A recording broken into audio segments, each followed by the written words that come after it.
This is going to be a quick video covering the Redfield Raider 550 rangefinder. I just picked this up about a week ago. I got it on sale for about $130. It was actually one of the cheapest rangefinders that Cabelas had. Played around with it a little bit at the store there. Looked at a Bushnell rangefinder. I don't remember exactly what one that was, but it was right just under $200 for that one. And actually, out of the two, when I was playing around with them, I like this one actually quite a bit better. This one has a little less range. The range is, I think, 550 yards, hence the reason why it says 550. It says all the specs right there.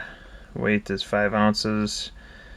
Field of view, it's a 6-power magnification, which is really nice. So you can kind of use it as a little spotting scope if you wanted to. It doesn't say it on here, but yeah, the range is right around 550 yards maxed. Actually, you can see on the specs here, 550, trees 450, deer 400. I've been playing around with it. I have gotten a few readings just over 400. I haven't got anything over that yet. It is still kind of snowy out, so it's kind of hard to get a good reading, I think, off of a white background, especially with snow covering everything and all that stuff. So I'll get a better video up later, just kind of go over what the maximum range is and what works and what doesn't. But that's what the reticle looks like, or I should say the display. Very easy to see. The Bushnell that I tried out, the reticle was really hard to read. You got to really kind of focus on, it's hard to explain, but the distance that you're looking at through the magnification, at that distance you have to kind of focus on what you're looking at out there in order to be able to read the yardage. Where this one you can see it no matter what. For some reason that one you really had to focus on to see it, and that just kind of bothered me.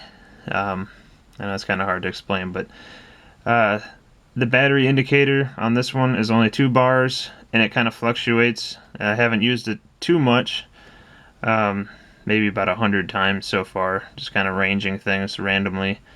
And it does kind of fluctuate between half and full, even though it hasn't been used that much. I've kind of noticed that with a lot of battery operated things. The battery indicators usually aren't quite that accurate. But nice little box. I thought I'd give it a try. Like I said, it's kind of an affordable option for a rangefinder if you're not, out in the West shooting long range shots of 1,000 yards or something. It's kind of nice just to get an idea of where you're shooting. Nice little case, tassel there or whatever. But yeah, cool little rangefinder. I was gonna say, I don't know if you could really focus in on it here. It's really hard to get it to actually show up in the camera. You can kind of see the display there. I don't know, it's hard to really get it. Of course, it's not going to range anything this close. I'll have a better video, hopefully, of that. But cool little rangefinder. So far, I like it. Like I said, tried it out a little bit, tried different ranges.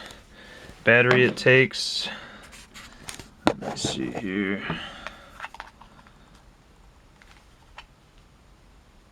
You can pop it open by hand. Little battery, CR2 3-volt lithium battery, comes with it, so you don't have to buy it right away, which is kind of nice. Goes in there like that. The cover goes back on. It's hard to do this one-handed with the camera in my other hand. I guess I gotta invest in a tripod. But anyways, I'll leave it at that. Just wanted to let you guys know, so far the results are pretty good. Like I said, it's just kind of difficult to range off of some stuff with snow covering it. And if it's really, an area that's got a lot of brush, it's, you might end up ranging a bit shorter than what you actually are supposed to, what your target is, just because of that stuff in the way. But it's nice to have that 6-power magnification. It's clear and easy to use. You can what is it? You can actually scan if you have a moving target to see, you know, the range as it's moving. You just press and hold the button, and it explains it all in the owner's manual here. But it's a pretty cool little rangefinder, and I'll have an update video once I get to use it more.